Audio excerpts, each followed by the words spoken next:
Hello AAC Universe and welcome to History of. I'm your host and resident superhero nerd Aaron Waller, and this is the series where we do a deep dive of various comic book characters, both heroes and villains. We provide some insight into who they are and why they do what they do. And in today's video, we're talking about a bit of a strange villain who's getting his first big screen appearance in the upcoming Suicide Squad movie, and that is Starro. And you may be asking yourself, how much can you really talk about a gigantic space starfish? Well, you might be a little bit surprised, and some of the history is kind of fun. But before we get into Starro, we'd like to do as Joey says and pay some bills around here. And for that, we want to remind you to check out animatedapparelcompany.com for all sorts of awesome nerdy hats, t-shirts, all sorts of cool stuff from your favorite genres including Marvel, DC, Star Wars, anime, gaming, and so much more. And you can even use my personal code Aaron20 to get 20% off your order. Every single item in your cart, 20% off, get some more stuff, and save some money.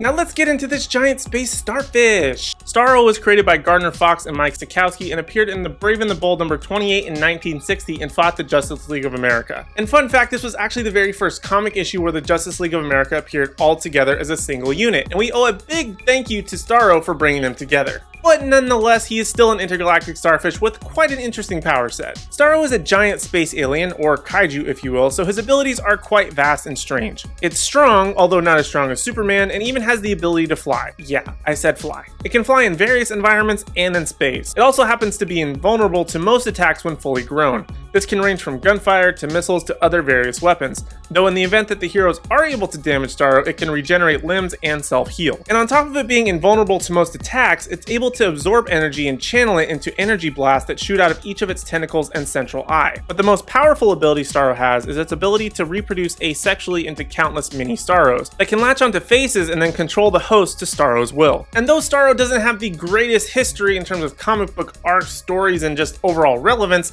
there's still some interesting things here. Starro arrives on Earth after searching deep space seeking a planet with intelligent life. It then comes to Earth and is discovered by Aquaman via a character named Peter the Pufferfish. I wish I was making that up. But Peter sees Starro land in the sea and begin transforming starfish into giant monsters like itself. The Justice League members of Aquaman, Batman, The Flash, Green Lantern, Martian Manhunter, Superman, and Wonder Woman come together and defeat Starro's minions and Starro itself using, again, I wish I was making this up, Garden Lime, a rock powder with high levels of acidity. Starro would reappear in Justice League of America number 189 and 190 in 1981 and use his spores to take over the Justice League. Ultimately, Starro is defeated, however, after Red Tornado is able to slip out of Starro's control thanks to having a computer mind that cannot be controlled as Starro's abilities intended. This time it isn't defeated by Garden Lime, but rather by the discovery that ice and cold can definitely hurt Starro, causing Starro to release its grip on the Justice League and the world at large. Through the continuing comic history, Starro would return and appear in many instances and references from various characters, and even appear in the famous Crisis on Infinite Earth storyline, as well as become a Red Lantern in the Injustice Gods Among Us Year 4 storyline,